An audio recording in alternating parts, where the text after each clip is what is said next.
नमस्कार श्रोते हो, मी प्रीती पत्की 98.5 रेडिओ 98.5 रेडिओ 2000 या केंद्रावर आपले स्वागत करत आहे. आज आहे रविवार दिनांक 16 जुलै 2017 अर्थात आषाढ कृष्ण सप्तमी शके 1939. मागच्याच आठवड्यात मी माझ्या नवऱ्याला म्हटलं की येत्या रविवारी रेडिओवर मला प्रोग्राम करायचा आहे आणि मला वाटतं की आठवण या विषयावर प्रोग्राम करावा. त्यावेळी साधारणतः रात्रीचे 8 वाजले होते आणि मग त्यानंतर आमच्या गप्पा 2 वाजेपर्यंत रंगल्या. उद्या ऑफिसला जायचं आहे याची आठवण झाली आणि कसंबसं आम्ही आठवणीच्या घनदाट जंगलातून मुक्तपणे फिरून आनंदाने परत आलो. आणि मग जाणवलं की आठवणीच्या देशात जाणं किती सोपं आहे, कारण आपलं मन हे इतकं गतिमान आहे की क्षणात ते इथे आहे तर दुसऱ्या क्षणात ते चंद्रावरही असेल. आठवणींच्या खजिन्याचे हळूच दार उघडले, किती समृद्ध आहे मी हे मलाच माझे उमगले. स्थळ काळ व्यक्ती व प्रसंगाच्या मोत्यांनी धागे गुंफलेले, त्या श्रीमंतीच्या थाटानेच आयुष्याचे गणित सुटत असावे. तर श्रोते हो, तुम्हाला कळलंच असेल की आजचा माझा विषय आहे आठवण किंवा आठवणी. आजच्या कार्यक्रमाचे प्रायोजक आहेत निरंजन काळे.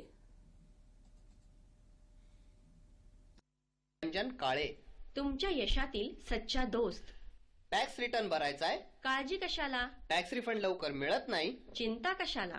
टॅक्स विषयी योग्य सल्ला अगदी तुमच्या घरी येऊन देणार. समक्ष भेटा अथवा फोन करा श्री निरंजन काळे यांना. त्यांचा नंबर आहे 0411034507 0411034507. प्रायोजकांचे आकाशवाणी सिडनीतर्फे मनपूर्वक धन्यवाद. श्रोते हो, तुम्ही आमच्या नवीन वेबसाईटला भेट देऊ शकता. marathi-sydney.org.au. त्यातील आकाशवाणी सिडनीच्या सेक्शनला क्लिक करून आपण आपल्या प्रतिक्रिया आणि सूचना आम्हाला कळवू शकता. तसेच आमचे प्रोग्राम्स ऐकू शकता किंवा डाउनलोडही करू शकता. तेव्हा मासीच्या नवीन वेबसाईटला जरूर भेट द्या, marathi-sydney.org.au. त्याचप्रमाणे आकाशवाणी सिडनीच्या फेसबुक पेजलाही आपण भेट देऊ शकता आणि आपल्या सूचना प्रक्रिया कळवू शकता. आज मला पॅनलवर मदत करत आहेत पद्मजा सरकार. आता ऐकूया एक गाणे आणि त्यानंतर पुण्याहून येणाऱ्या बातम्या व सिडनी डायरी.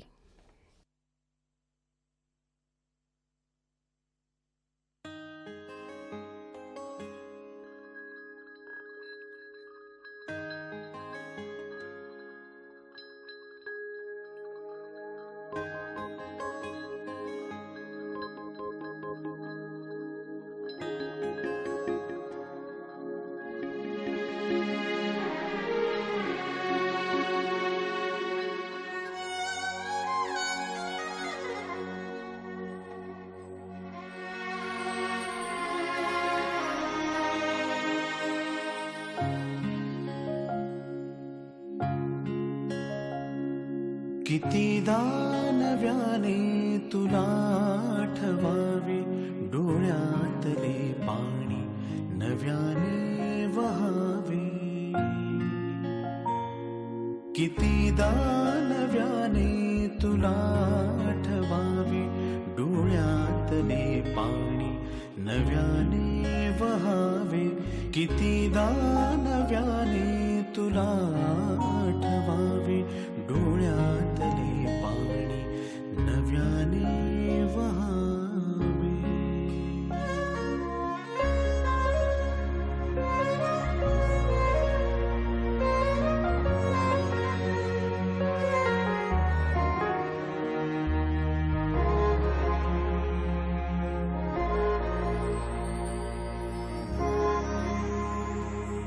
कितीदा झुरावे तुझ्याच साठी, कितीदा म्हणावे तुझे गीत ओठी. कितीदा झुरावे तुझ्याच साठी, कितीदा म्हणावे तुझे गीत ओठी. कितीदा सुकूनी पुन्हा फुलावे, कितीदा नव्याने तुला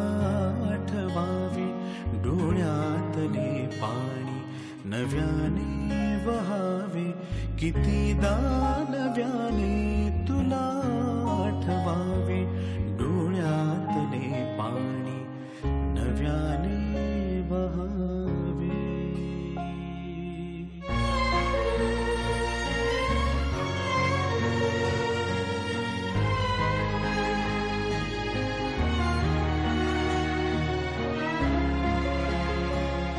किती हाक द्यावी तुझ्या मनाला, किती थांबवावे मी माझ्या दिलाला. किती हाक द्यावी तुझ्या मनाला, किती थांबवावे मी माझ्या दिलाला. किती दारडूनी जीवाने हसावे,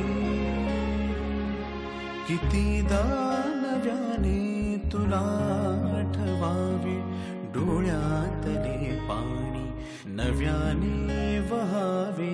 कितीदा नव्याने तुला आठवावे, डोळ्यातले पाणी नव्याने वहावे.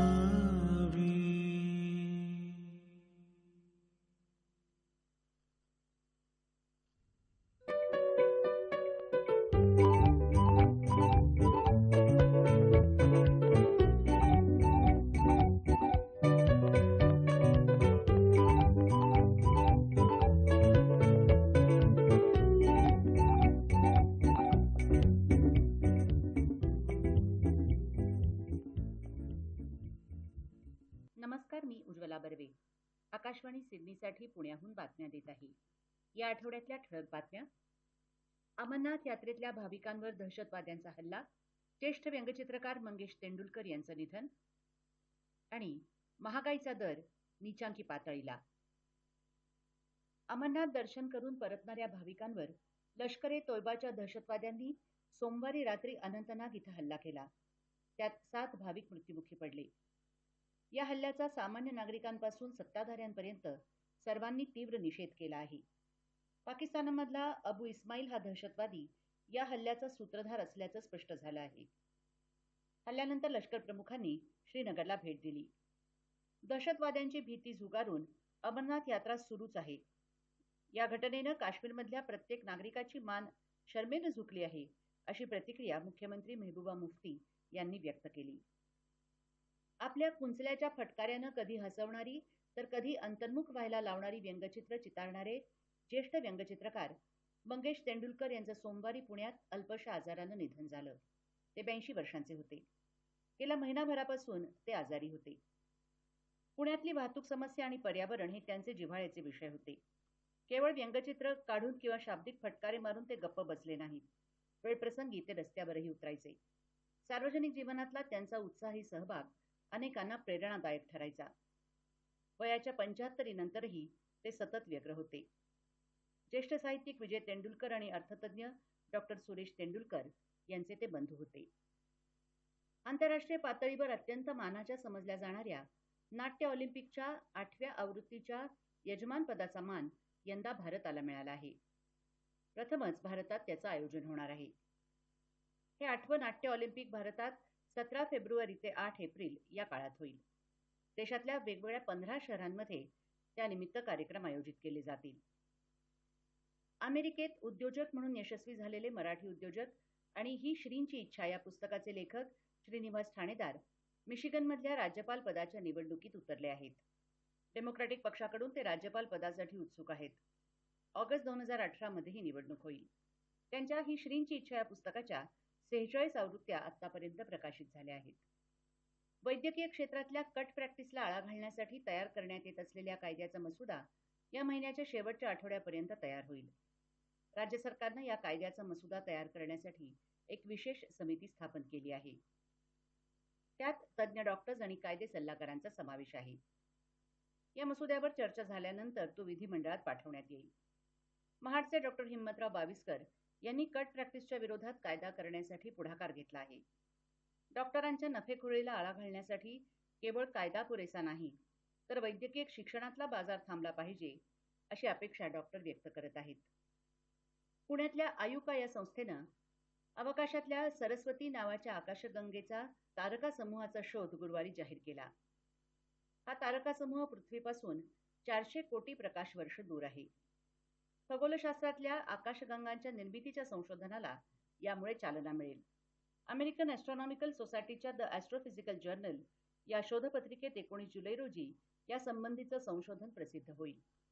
पक्षी, प्राणी आणि माणसांना देखील घातक ठरत असलेल्या नायलॉन आणि सिंथेटिक तसंच चीनी मांजावर राष्ट्रीय हरित लवादानं पूर्ण बंदी घातली आहे. पतंग उडवण्यासाठी वापरण्यात येणाऱ्या मांजासाठी धातूची पूड लावलेला सुती मांजा देखील वापरण्यात येतो, त्यालाही बंदी घालण्यात आली आहे. जैवविघटनशील नसलेला नायलॉनचा आणि कृत्रिम घटक वापरलेला मांजा यावर पूर्ण बंदी असेल. राज्य आणि केंद्रशासित प्रदेशांनी तातडीनं या आदेशाची अंमलबजावणी करावी, असं लवादानं म्हटलं आहे. People for ethical treatment of animals म्हणजेच पेटा या संस्थेच्या कार्यकर्त्यांनी दाखल केलेल्या याचिकेवर लवादानं हा निकाल दिला. क्रिकेट. भारतीय पुरुष क्रिकेट संघाच्या प्रशिक्षक पदाची माळ अखेर भारताचे माजी क्रिकेटपटू रवी शास्त्री यांच्या गळ्यात पडली आहे. मंगळवारी रात्री भारतीय क्रिकेट नियामक मंडळाचे हंगामी अध्यक्ष CK खन्ना यांनी शास्त्री यांची या पदावर निवड झाल्याचं जाहीर केलं. त्या आधीपासूनच समाज माध्यमांमध्ये शास्त्रींची निवड होण्याची चर्चा होती. माजी वेगवान गोलंदाज झहीर खान याची गोलंदाजी सल्लागारपदी तर फलंदाज राहुल द्रविडची परदेश दौऱ्यात फलंदाजी सल्लागारपदी निवड केल्याचं स्पष्ट करण्यात आलं आहे. भारतीय संघाचा कर्णधार विराट कोहली यानं देखील शास्त्रींनाच पसंती दिली होती. भारताच्या महिला क्रिकेट संघाची कर्णधार मिताली राज महिला एकदिवसीय क्रिकेट इतिहासात 6,000 धावांचा टप्पा गाठणारी पहिली क्रिकेटपटू ठरली आहे.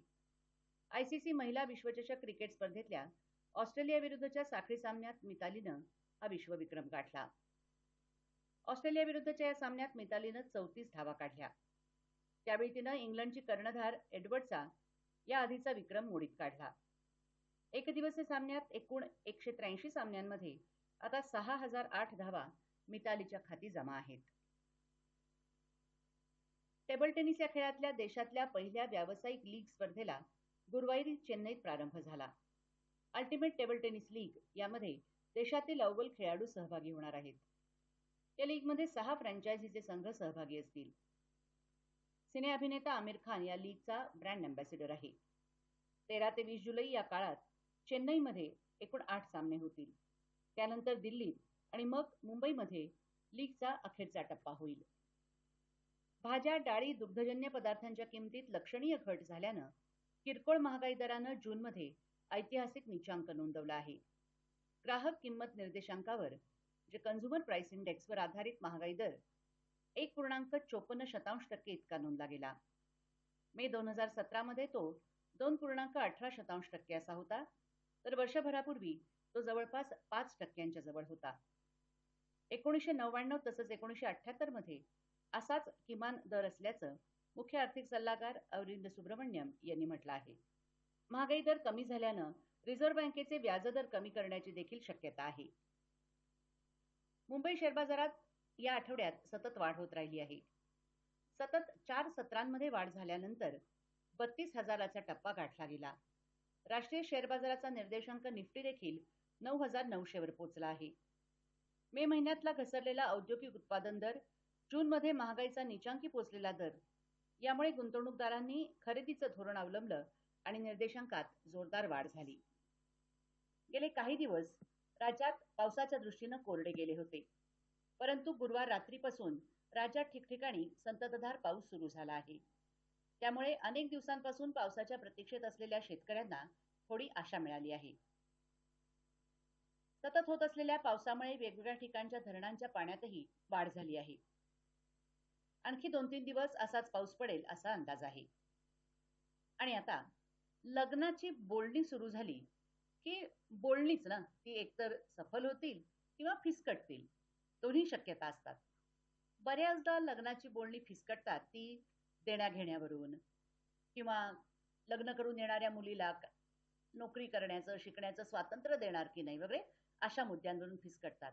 किंवा कधी कधी कुठे राहणार लग्नानंतर याच्यावरूनही फिसकटू शकतात. पण राजकीय कारणांवरून लग्न फिसकटल्याचं सहसा ऐकायला येत नाही. पण जे ऐकायला येत नाही ते घडतच नाही असंही नाही आणि ते अर्थातच घडलं.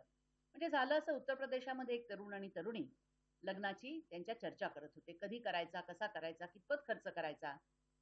तर बोलता बोलता ती तरुणी म्हणाली, की काय आहे, मोदी सरकार आल्यापासून महागाई इतकी वाढली आहे, की आपल्याला आपल्या बजेटमध्ये सगळी हौस भागवणं अशक्य आहे.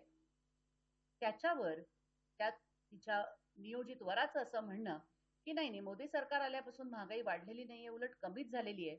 आणि बघता बघता दोघांचं भांडण इतकं पेटलं, की या सरकारने काय साध्य केलं, काय नाही साध्य केलं, इतर विचारधारा, इतर पद्धती, की शेवटी या दोघांनी आपले फारच मूलभूत मतभेद आहेत. आपलं लग्न टिकणं शक्य नाही, त्यापेक्षा आपण आत्ताच वेगळं होऊया, असं म्हणून चक्क लग्नाच्या आधीच ते नातं संपवण्याचा निर्णय घेतला.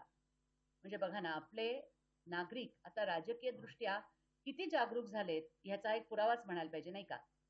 याबरोबरच आजचं बातमीपत्र संपलं. पुन्हा भेटूया पुढच्या रविवारी याच वेळी. नमस्कार.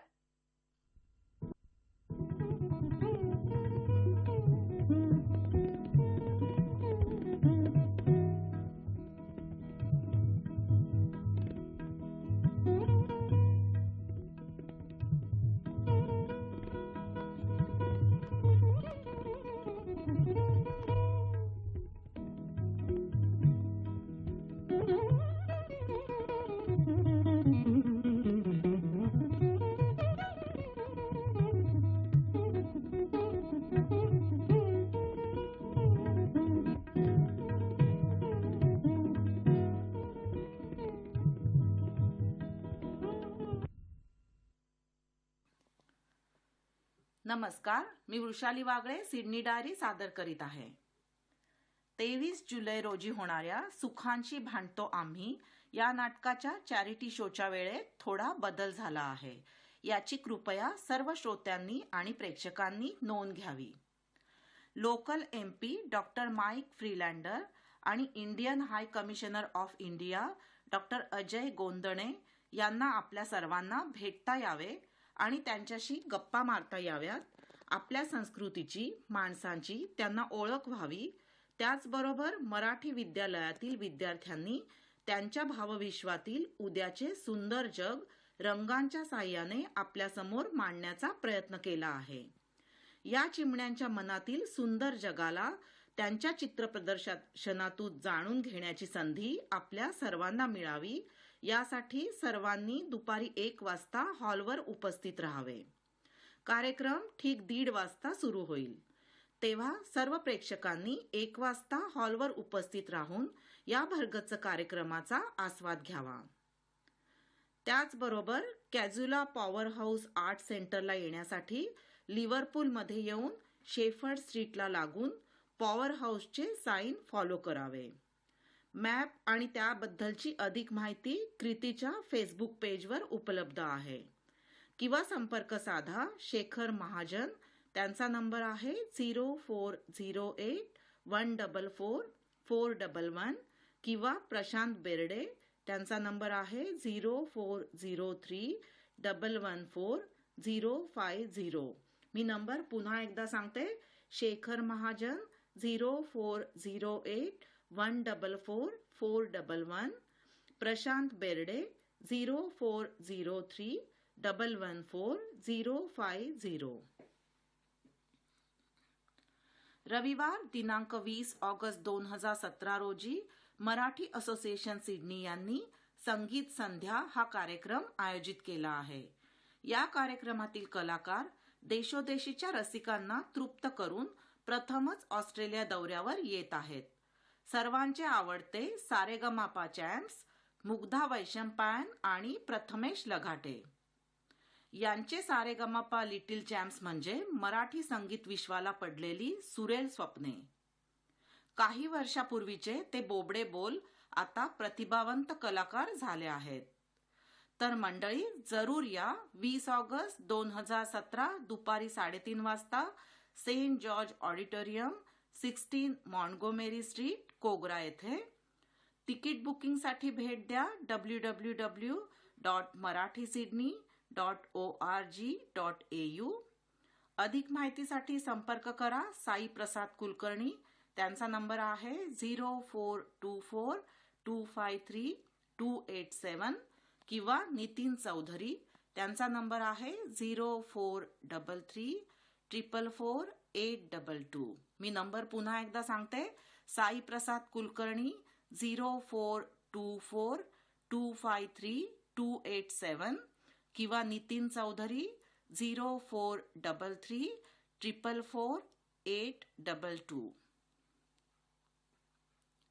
सण असो वा पार्टी, मदतीला आहे मेजवानी. चमचमीत, खुसखुशीत, चटकदार आणि चवदार, छोटे आणि मोठे चवीने खाणार चायनीज, पंजाबी चाट आणि मराठी. खास आहे मेजवानी तुमच्यासाठी. बिर्याणी, मंचुरियन, मिसळ असो की पुरणपोळी, मेजवानीची चवच न्यारी. ऑर्डर बुकिंगसाठी संपर्क करा सोनल एरंडे मेजवानी कॅटरिंग यांना. त्यांचा नंबर आहे 0447237701. अधिक माहितीसाठी व्हिजिट फेसबुक पेज मेजवानी कॅटरिंग. मी नंबर पुन्हा एकदा सांगते. सोनल एरंडे 0447237701. तर मंडळी, आपला मंगळवारचा कार्यक्रम ऐकायला विसरू नका. आपल्या मंगळवारच्या कार्यक्रमाची वेळ आहे रात्री 8 वाजता. याबरोबरच मी वृषाली वागळे आजची सिडनी डायरी संपवते. पुन्हा भेटूया पुढच्या रविवारी याच वेळेला. नमस्कार. श्रोते हो, कार्यक्रमात आपले पुन्हा स्वागत. आजचा आपला विषय आहे आठवण किंवा आठवणी.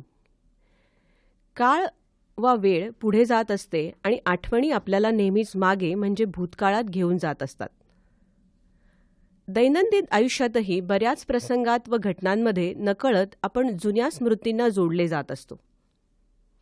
हृदयस्पर्शी म्हणजे मनाच्या जवळ असलेल्या आठवणी चटकन जागृत होतात आणि त्या क्षणात गालावर हसूही आणतात किंवा डोळ्याच्या कडाही पाणावतात. आपल्या जन्मापासूनच्या अनेक गोड आठवणी आपल्या आईवडिलांनी व इतर मोठ्या व्यक्तींनी जपलेल्या असतात. त्या निरागसपणाच्या, बोबड्या बोलांच्या अनेक गोष्टी आपल्याला सांगताना त्यांना नेहमीच भरून येत असतं. साधारणतः वयाच्या 4 ते 5 वर्षापूर्वीचं आपल्याला तितकंसं आठवत नसतं. पण आपल्याला प्रथम येणाऱ्या दातांची व त्यावेळी आपण रडून घातलेल्या गोंधळाची, खायला सुरुवात केल्यानंतर आपले चवीचे ओळखणे किंवा वेगवेगळ्या खाद्यपदार्थांसाठी केलेला हट्ट, बडबड गीते, आपली सर्व काही जाणून घेणारी नजर, याचे किस्से आणि गोष्टी आपल्याला ते नेहमीच सांगत असतात आणि ते ऐकल्यावरती आपलेच आपल्याला कौतुक वाटते. तुम्हाला आठवतंय का हो तुमचं बालपण? बाबांनी दिलेला धपाटा आणि आईनी लावलेला मलम, आजोबांचे घोडा बनणे आणि आजीची गोष्टीची पोतडी, लुटूपुटूचा संसार आणि भातुकलीची खेळणी, खोटा खोटा केलेला चहा आणि भावलीची तुम्ही घातलेली वेणी, छोटीशी बाग आणि आकाशापर्यंत जाळणारा पाळणा. आता तुम्ही म्हणाल ह्या सगळ्या मुलींच्या गोष्टी सांगतेही, तर क्रिकेटची प्लास्टिकची बॅट आणि फक्त कार ह्याच खेळण्या. बालपणीचा काळ सुखाचा हे उगीच म्हटलेलं नाही. या बालपणानंतर मग आयुष्यात येते ती कायमची लक्षात राहणारी शाळा. लहानपणी ज्यांना शाळा आवडत नसते किंवा शाळेला जायचा कंटाळा येतो त्यांना ही शाळा नेहमीच आठवत असते.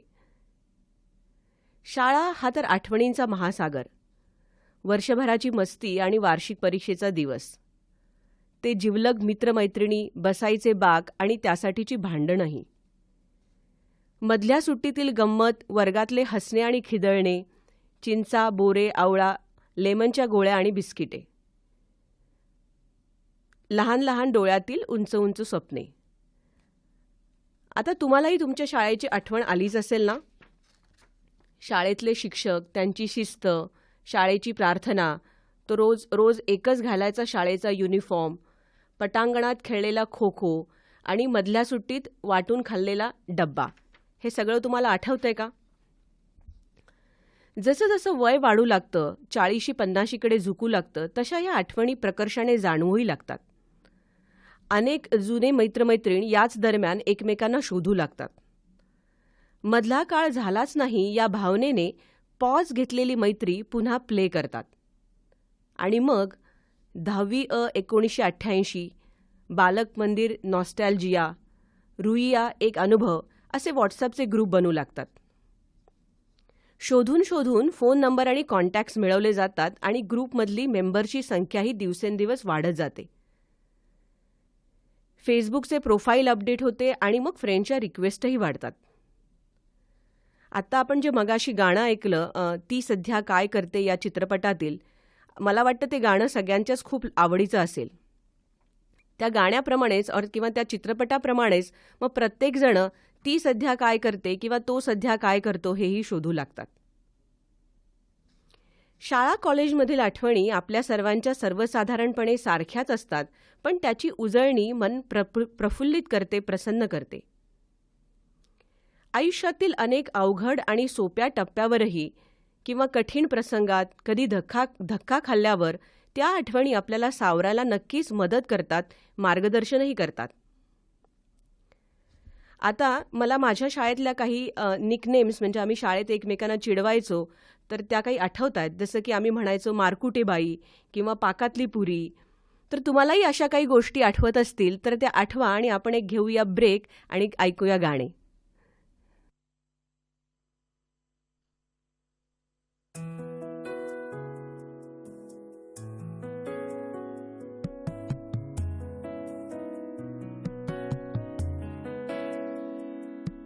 आताशा असे हे मला काय होते कुण्या काळचे, कुण्या काळचे पाणी डोळ्यात येते. आताशा असे हे मला काय होते कुण्या काळचे पाणी डोळ्यात येते. बरा बोलता बोलता स्तब्ध होतो, बरा बोलता बोलता स्तब्ध होतो. कशी शांतता शून्य शब्दात येते. आताशा असे हे मला काय होते कुण्या काळचे पाणी डोळ्यात येते.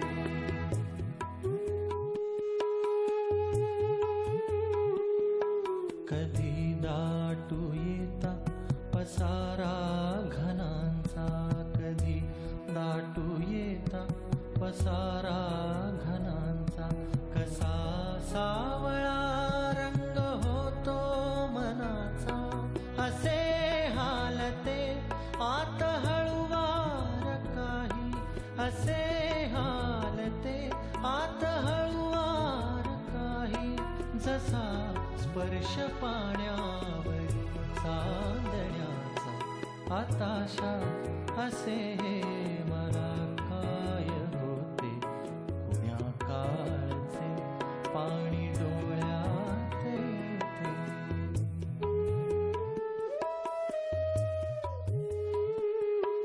असा ऐकू येतो क्षणांचा इशारा, असा ऐकू येतो क्षणांचा इशारा. क्षणी व्यर्थ होतो दिशांचा पसारा. नभातून ज्या रोज जातो बुडोनी, नभातून ज्या रोज जातो बुडोनी. नभाशीच त्या मागू जातो किनारा. आताशा असे हे मला काय होते कुण्या काळचे पाणी डोळ्यात येते. न अंदाज कुठले न अवधान काही, न अंदाज कुठले न अवधान काही. कुठे जायचे यायचे भान नाही. जसा गंध निघतो हवेच्या प्रवासा, जसा गंध निघतो हवेच्या प्रवासा. न कुठले नकाशे न अनुमान काही. कशी ही अवस्था कुणाला कळावे, कुणाला पुसावे, कुणी उत्तरावे. कशी ही अवस्था कुणाला कळावे, कुणाला पुसावे, कुणी उत्तरावे. किती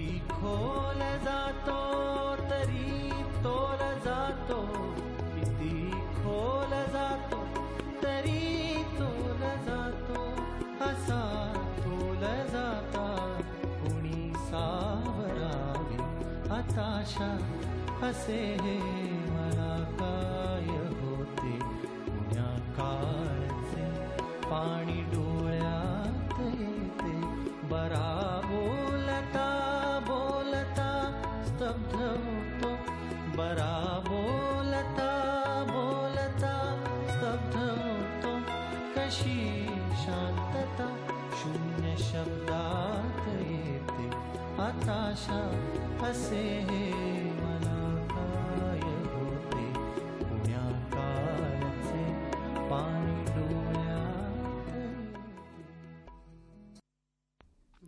श्रोते हो, कार्यक्रमात आपले पुन्हा स्वागत. आजचा माझा विषय आहे आठवण किंवा आठवणी. शाळेनंतरचा आयुष्यातला टप्पा म्हणजे कॉलेज, त्यानंतर नोकरी, करिअर आणि लग्नाचे सुरुवातीचे दिवस. फारच संमिश्र भावनांच्या आठवणी असतात या काळातल्या. बऱ्याचशा हळूवार, रोमॅन्टिक, उत्साहपूर्ण, काहीशा चॅलेंजिंग, हार्डवर्किंग, स्ट्रगलिंग, तर थोड्याशा निराशाजनक आणि चिंतेच्या किंवा भीतीच्याही असू शकतात. शालेय जीवन संपले की आयुष्याच्या कक्षा रुंदावतात. कॉलेजमध्ये आल्यावर वेगवेगळ्या स्ट्रीम्सप्रमाणे निरनिराळे विषय असतात. प्रॅक्टिकल, सबमिशन, परीक्षा, वर्कशॉप आणि त्याचबरोबर गॅदरिंग्ज, एकांकिका स्पर्धा, इंटर कॉलेज क्रिकेट, डान्स, गाणी, म्युझिक आणि हो, कॅन्टीनमधला वडापाव आणि चहा. त्याचबरोबर थोडंसं रॅगिंगसुद्धा. या सगळ्यांच्या आठवणी जर आपण एकत्र गुंफल्या तर किती तासांचा आठवणपट होईल कोण जाणे. आणि हो, आणखी एक महत्त्वाचं आणि जिव्हाळ्याचं राहिलंच ते म्हणजे तारुण्यसुलभ मनाला सहज होणारं या काळातलं प्रेम. व्यक्त, अव्यक्त, कळलेलं, न कळलेलं असं ते प्रेम. प्रेम हा खरं तर सदाबहार विषय आहे आणि बऱ्याच जणांच्या पहिल्या प्रेमाची सुरुवात इथेच होते. भावनेनी भरलेला काळ असतो हा. प्रेम, प्रेम प्रकरण, लव्ह अफेअर, लफडं, गर्लफ्रेंड, बॉयफ्रेंड अशा निरनिराळ्या नावांनी ते बहरत असतं. रोड रोमिओ असाही एक प्रकार असतोच. तर अगदी नाकासमोर चालणारे, आईबाबांनी सांगितलंय फक्त अभ्यास करायचा, काही भानगडी करायच्या नाहीत, आयुष्यभर पुढे आहेच की, अशी ही एक जमात असते. प्रेमात नकार मिळाल्याने उदास फिरणारे प्रेमभंगी, जरा विचित्र शब्द वापरलाय मी, पण मला वाटतं हा सगळ्यांना माहीत आहे. तसेच प्रेमात दुःखी झालेले, कायमची प्रेमात वाट पाहत बसलेले, विरहाने कष्टी झालेले आणि काहीजण स्वच्छंदी, तू नाही तर और सही असे म्हणणारे असे प्रेमी आपल्याला इथे वावरताना दिसत असतात. या सगळ्यांमध्ये पत्र, कविता, गाणी, पाऊस आणि आता व्हॉट्सअपच्या मेसेजेस आणि फेसबुक पोस्ट हे सगळं कॉमन असतं. अनंत काळापासून प्रेम ह्या एकाच विषयावरती असंख्य कथा, कादंबऱ्या, गाणी, अगणित चित्रपट आधारलेले आहेत. असायलाच हवे, कारण प्रेम हा भावनेचा पाया आहे आणि जगण्याची मूलभूत गरज आहे. आता ह्या प्रेमीजनांमध्ये कोणी असं लिहील की कॉलेजच्या जीवनात माझी एक मनीषा होती की संगीतावर प्रेम करावं, तशी भावनाही मनात होती, प्रेरणा तर रोजच भेटायची, साधना माझी पक्की होती, पण आशा असूनही पदरी आकांक्षाच पडली आणि अपेक्षाच राहिली आणि आता फक्त कल्पनाच माझी झाली. हे पद्मजाला खूप आवडलेलं, मी परत एकदा वाचते.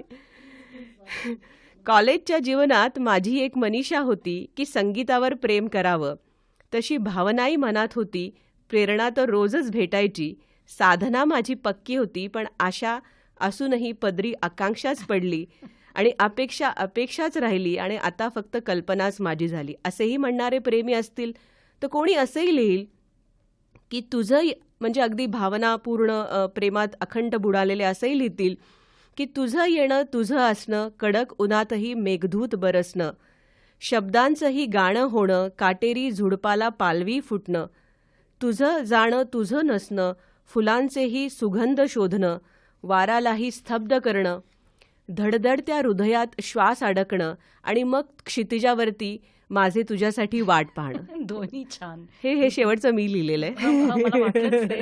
पण खूपच सुंदर लिहिलेस दोन्ही. Very good, excellent. बोल. आता तुम्हालाही काही तुमच्या कविता, चारोळी नाहीतर एखादं पुस्तकात ठेवलेलं जुनं मोरपीस हे आठवलं असेल तर तेही तुम्ही शोध घ्या. तोपर्यंत आपण एक ब्रेक घेऊया आणि ऐकूया गाणे.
खिडकीच्या काचा थोड्या भिजलेल्या आडोसा शोधत पाऊस आलेला आहे. तेव्हाचे वर्णन हा तेव्हाचा तो क्षण ही तेव्हाची कविता कोरी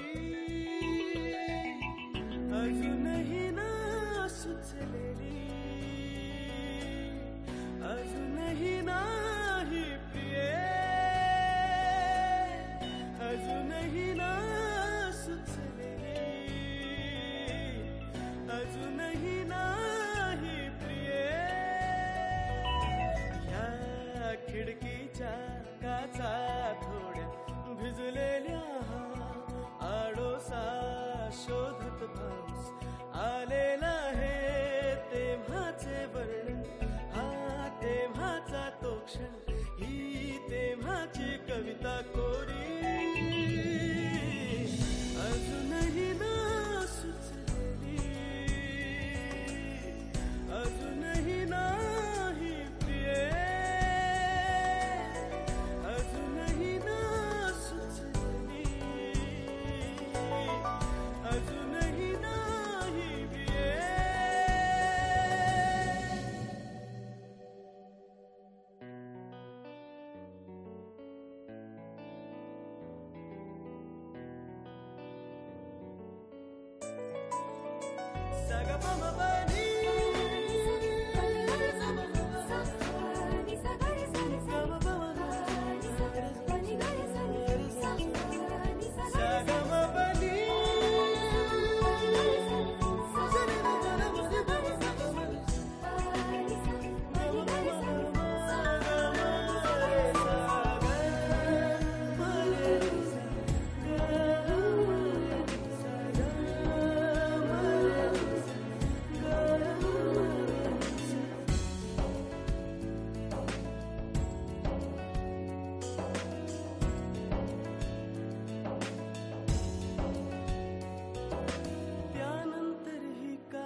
नाही खिडकीचे चढले ओले मन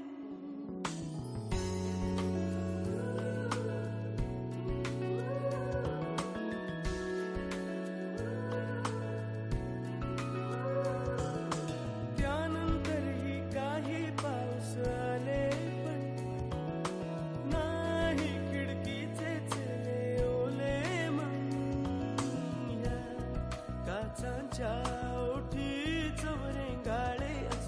त्याच पावसाची जुनी चवरेंगाळे घडी भर गेला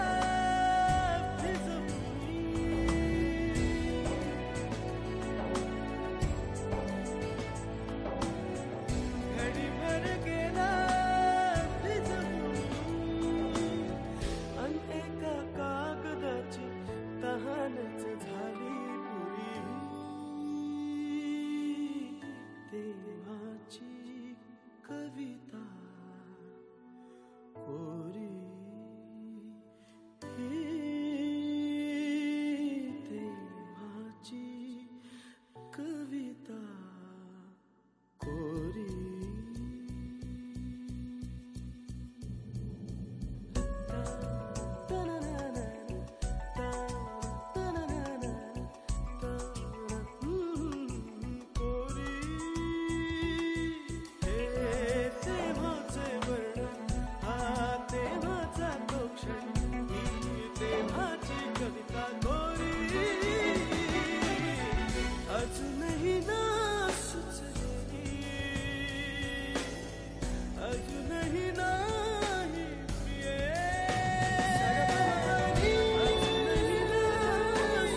श्रोते हो, कार्यक्रमात आपले पुन्हा स्वागत.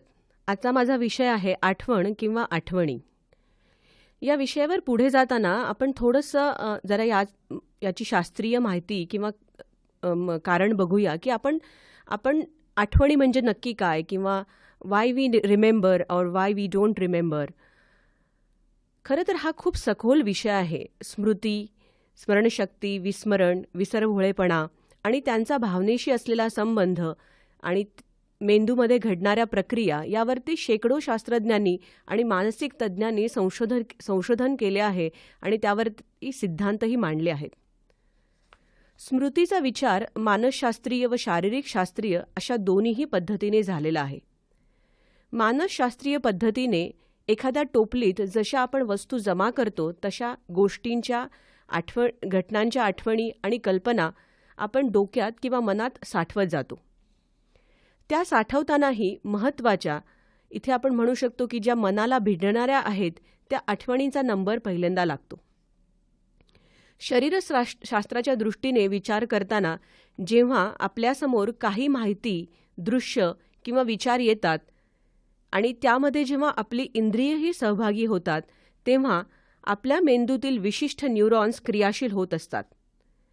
या न्यूरॉन्सना जोडणारा एक मेमरी ट्रेस म्हणजेच स्मृतीतला ठसा किंवा एक सर्किट तयार होते आणि तीच गोष्ट पुन्हा पुन्हा समोर आली, वाचली किंवा आठवली तर हे ठसे गडद व पक्के होतात आणि त्या गोष्टी आपल्याला कायमस्वरूपी लक्षात राहतात.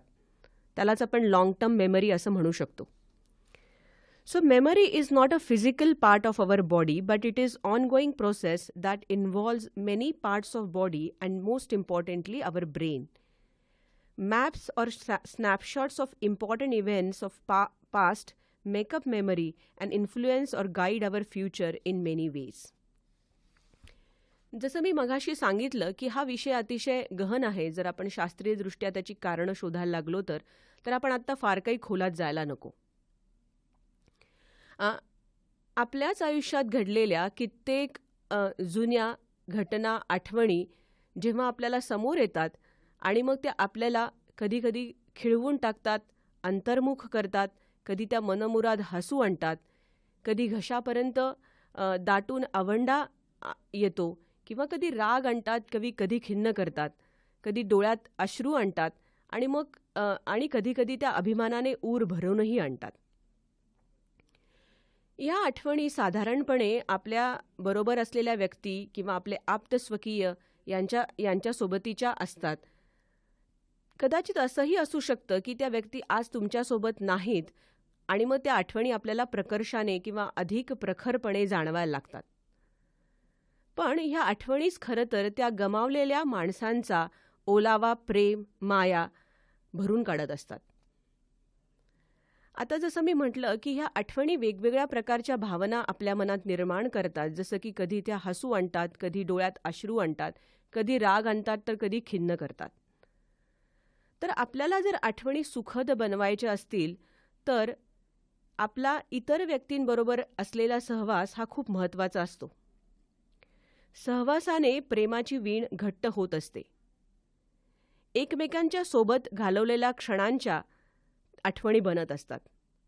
मग त्या सुखद बनवण्यासाठी त्या व्यक्तीबरोबरचे आपले असलेले संवाद म्हणजेच सुसंवाद आणि आपण घातलेला वेळ जर तो जसं आपण म्हणतो की क्वालिटी टाईम असला तर त्या आठवणी नक्कीच सुखद बनत असतात. आता आजच्या धकाधकीच्या जीवनामध्ये प्रत्येकाकडे वेळ नाही ही एक शोकांतिका आहे आणि त्यामुळेच आपला इतरांशी असलेला सुसंवाद किंवा इतरांशी असलेला कनेक्ट आपण कधीतरी घालवून बसतो की काय अशी भीती वाटते. डॉक्टर सलील कुलकर्णी यांच्या दमलेल्या बाबांची कहाणी हे मला अतिशय मनाला भिडणारं गाणं आहे. त्या गाण्यामध्ये असं म्हटलेलं आहे की बाबा हा अतिशय कामात अडकून गेलेला आहे. त्याला सकाळी उठून लवकर कामाला जायला लागतं आणि उशिराने तो घरी येतो आणि आपल्या मुलीला किंवा आपल्या मुलाला झोपेतच पाहतो आणि त्यामुळे असं होतंय की त्याला त्या मुलांबरोबर खेळता येत नाहीये आणि ते बालपण कुठेतरी तो बघायचं विसरून जातो किंवा बालपण त्याच्या हातातनं निसटून जातं. आणि हे अतिशय सुंदर गाणं त्याच्या शेवटच्या ओळी मी वाचतीये की तुझ्या जगातून बाबा हरवेल का ग, मोठेपणी बाबा तुला आठवेल का ग, सासुराला जाता जाता उंबरठ्यामध्ये बाबासाठी येईल का पाणी डोळ्यामध्ये. तुझ्या जगातून बाबा हरवेल का ग, मोठेपणी बाबा तुला आठवेल का ग, सासुराला जाता जाता उंबरठ्यामध्ये बाबासाठी येईल का पाणी डोळ्यामध्ये. आता या शेवटच्या ओळी आपल्याला असंच सांगतायत की जर माझा तुझ्याबरोबर सहवास नसेल किंवा सुसंवाद झाला नसेल तर कदाचित तुला मी आठवेन का. तर आपण आता एक छोटासा ब्रेक घेऊया आणि ऐकूया एक गाणे.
श्रोते हो, कार्यक्रमात आपले पुन्हा स्वागत. आठवण किंवा आठवणी या कार्यक्रमाच्या शेवटच्या टप्प्यात असं म्हणतात की आपल्याला जर ठसका लागला तर कुणीतरी आपली आठवण काढते. हे खरं आहे की नाही हे मला माहीत नाही, पण नक्कीच आठवण येणे हा मनाचा मनाला कनेक्ट असेल आणि तुम्हालाही कधीतरी याचा अनुभव आलाच असेल. तुम्ही एखाद्या व्यक्तीची आठवण आली म्हणून त्याला फोन करता आणि तोही तसंच म्हणतो की अरे आज मला पण तुझी आठवण आली होती.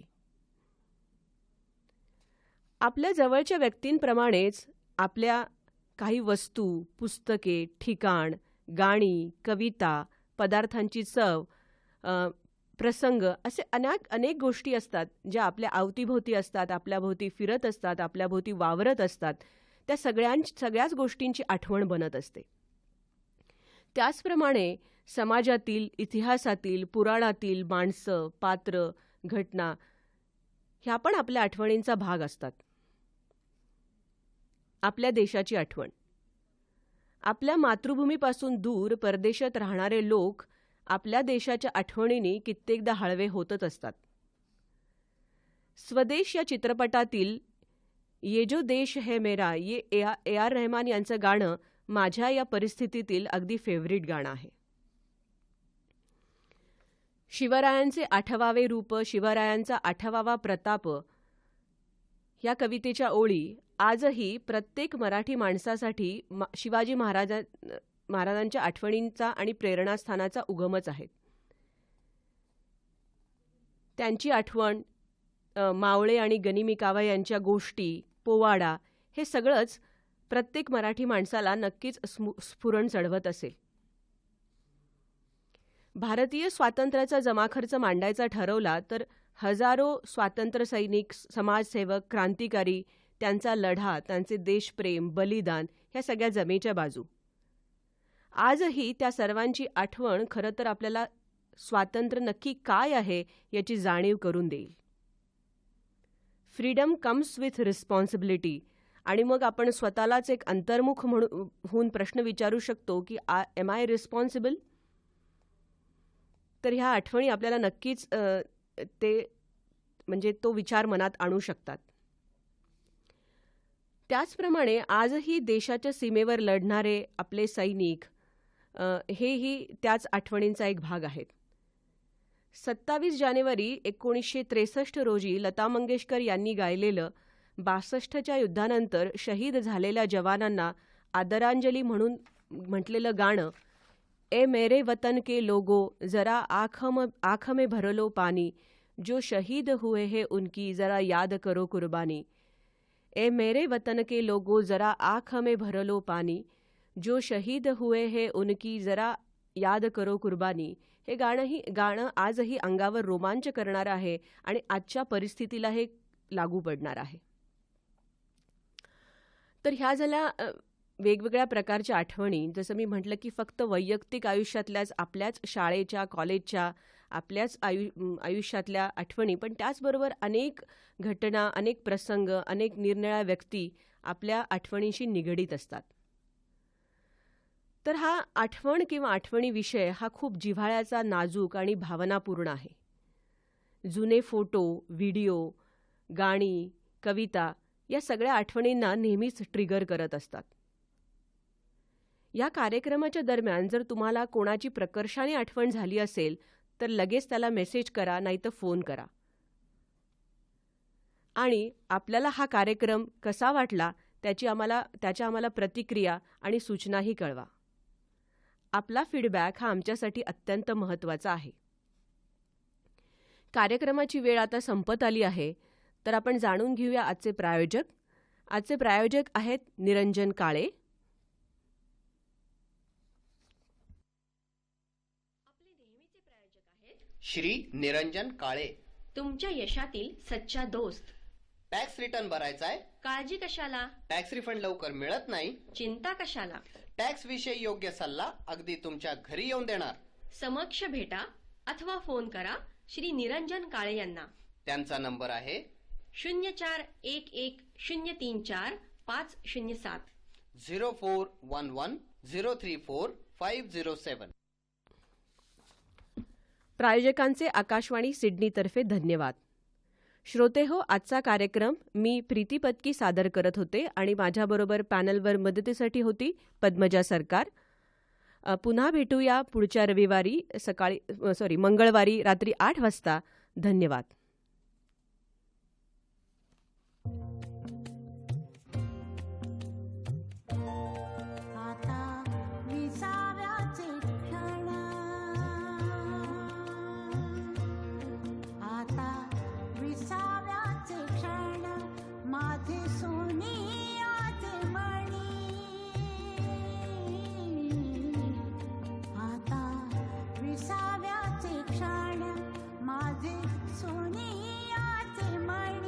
फीडबैक जरूर हमें भेजें. नमस्कार.